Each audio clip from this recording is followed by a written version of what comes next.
In 2004, Boston, United states, construction workers एक massive infrastructure project पर काम कर रहे थे, द बिग डिग, एक टनल सिस्टम जो सिटी के ट्रैफिक को सॉल्व करने के लिए डिजाइन किया गया था।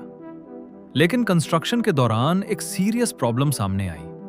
स्ट्रक्चरल सिस्टम्स और यूटिलिटी सिस्टम्स एक दूसरे से क्लैश कर रहे थे। दो अलग टीम्स, दो अलग ड्राइंग्स और एक बहुत महंगा मिस्टेक।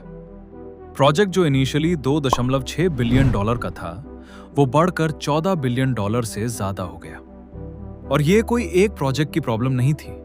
दुनिया भर में construction projects same issue face कर रहे थे। डिजाइन एरर्स, कोऑर्डिनेशन फेलियर और कॉस्टली मिस्टेक्स जो कंस्ट्रक्शन के बाद डिटेक्ट होती थी। इंडस्ट्री को एक नई सोच की जरूरत थी और उसका सॉल्यूशन था BIM। लेकिन सबसे पहले एक सिंपल सवाल, BIM क्या होता है? आंसर सिंपल है। BIM का मतलब है बिल्डिंग इंफॉर्मेशन मॉडलिंग। BIM कोई सॉफ्टवेयर नहीं है। BIM एक मेथोडोलॉजी है।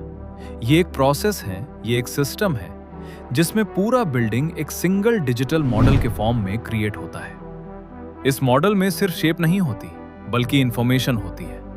एग्जाम्पल के लिए, BIM मॉडल में एक वॉल को पता होता है वो किस मटेरियल की बनी है, उसकी थिकनेस क्या है, उसकी कॉस्ट क्या है और वो कहां कनेक्ट हो रही है।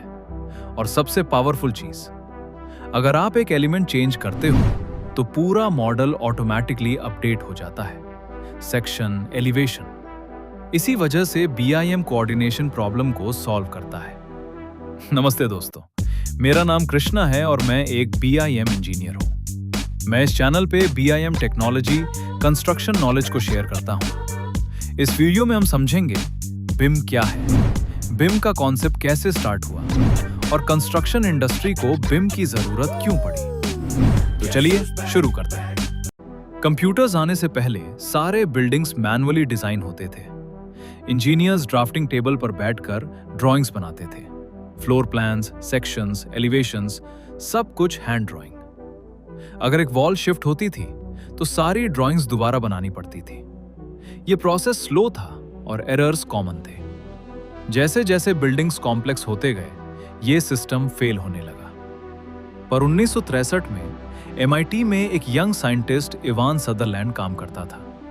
उन्होंने एक सॉफ्टवेयर बनाया, स्केचपैड। यह पहला सॉफ्टवेयर था जिसमें कंप्यूटर स्क्रीन पर ड्राइंग पॉसिबल थी। यह एक स्मॉल स्टेप था, लेकिन यहीं से डिजिटल ड्राफ्टिंग का फ्यूचर स्टार्ट हुआ। और दूसरी ओर 1975 में एक रिसर्चर चार्ल्स ईस्टमैन ने एक पावरफुल आइडिया दिया। उन्होंने कहा, बिल्डिंग्स को लाइन से नहीं, ऑब्जेक्ट्स के फॉर्म में क्रिएट करना चाहिए। वॉल्स, डोर्स, विंडोज और हर एलिमेंट के साथ इंफॉर्मेशन होनी चाहिए। यह कॉन्सेप्ट आगे चलकर BIM बना। लेकिन उस टाइम टेक्नोलॉजी रेडी नहीं थी। लेकिन आगे चलकर 1987 में ग्राफिसॉफ्ट कंपनी ने आर्कीकैड लॉन्च किया। यह पहला सॉफ्टवेयर था जिसमें वर्चुअल बिल्डिंग कॉन्सेप्ट इंट्रोड्यूस हुआ। अब इंजीनियर सिर्फ ड्राइंग्स नहीं, बल्कि कंप्लीट डिजिटल बिल्डिंग क्रिएट कर सकते थे। यह BIM का फर्स्ट प्रैक्टिकल स्टेप था। फिर साल 2000 में इंट्रोड्यूस हुआ Revit. Revit was build specifically for building information modelling. इसमें मॉडलिंग करना पहले से बहुत ईजी था।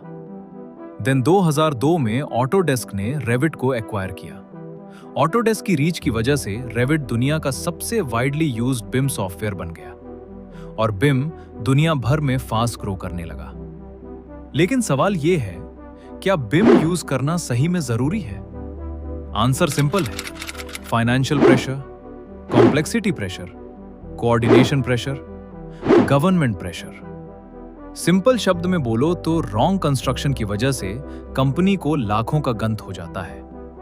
एक सिंपल प्रीकास्ट पैनल बनाने में कंपनी का लाखों रुपए लग जाते हैं। इस वजह से साल 2000 में यूनाइटेड स्टेट्स ने BIM मैंडेटरी कर दिया पब्लिक प्रोजेक्ट्स के लिए। सिर्फ यूनाइटेड स्टेट में नहीं, बल्कि काफी कंट्रीज ने BIM को मैंडेटरी कर दिया, जैसे 2007 Finland, Norway, 2010 Singapore, 2016 United kingdom, UAE, Australia, Germany, China and India. BIM के आने की वजह से कई प्रोजेक्ट सक्सेसफुल हुए हैं। एक नजर लंदन के क्रॉस रेल प्रोजेक्ट पर भी डालते हैं। लंदन का क्रॉस रेल प्रोजेक्ट, जिसे आज एलिजाबेथ लाइन के नाम से भी जाना जाता है, यह प्रोजेक्ट 2009 में स्टार्ट हुआ था। इसका गोल था लंदन के अक्रॉस एक हाई स्पीड रेलवे नेटवर्क बनाना, जो 40 से ज्यादा स्टेशंस को कनेक्ट करे और सिटी के नीचे डीप अंडरग्राउंड टनल से गुजरे। लेकिन यह कोई नॉर्मल कंस्ट्रक्शन प्रोजेक्ट नहीं था। इसमें थाउजेंड्स ऑफ इंजीनियर्स काम कर रहे थे, मल्टीपल कॉन्ट्रैक्टर्स इन्वॉल्व थे और प्रोजेक्ट एक्सट्रीमली कॉम्प्लेक्स था। ऐसे प्रोजेक्ट्स में अगर कोऑर्डिनेशन फेल हो जाए तो प्रोजेक्ट इजीली डिजास्टर बन सकता है। लेकिन इस बार अप्रोच डिफरेंट थी। इस प्रोजेक्ट में बिम को कोर सिस्टम के रूप में यूज किया गया। एक सिंगल डिजिटल मॉडल क्रिएट किया गया जिसमें पूरा प्रोजेक्ट रिप्रेजेंट किया गया। डिफरेंट टीम्स एक ही मॉडल पर काम कर रही थी। क्लैशेस कंस्ट्रक्शन से पहले डिटेक्ट हो रहे थे, प्लानिंग पहले से क्लियर थी और कोऑर्डिनेशन काफी स्ट्रांग हो गया।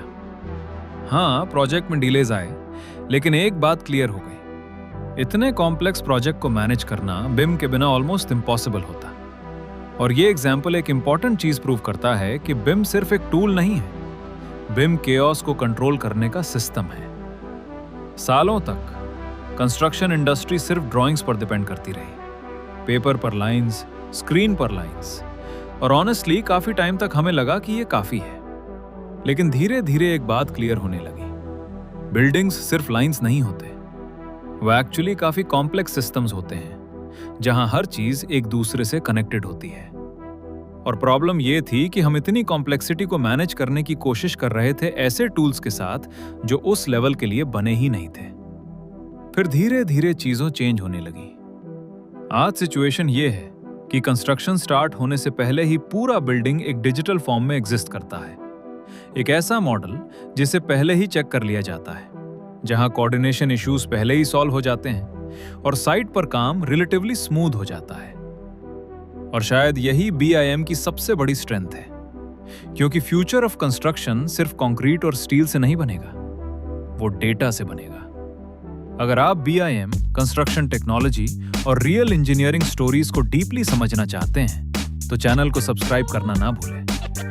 नेक्स्ट वीडियो में हम देखेंगे एक ऐसी कंस्ट्रक्शन स्टोरी जिसे दुनिया के सबसे बड़े फेलियर्स में से एक माना जाता है, द बिग डिग प्रोजेक्ट। एक प्रोजेक्ट जिसमें बिलियंस ऑफ डॉलर स्पेंड हुए, लेकिन फिर भी प्रॉब्लम्स रुक नहीं पाई। कैसे ये प्रोजेक्ट इतना कॉम्प्लेक्स बना और इससे हम क्या सीख सकते हैं, ये हम नेक्स्ट वीडियो में डिटेल में समझेंगे। जब तक के लिए बाय बाय।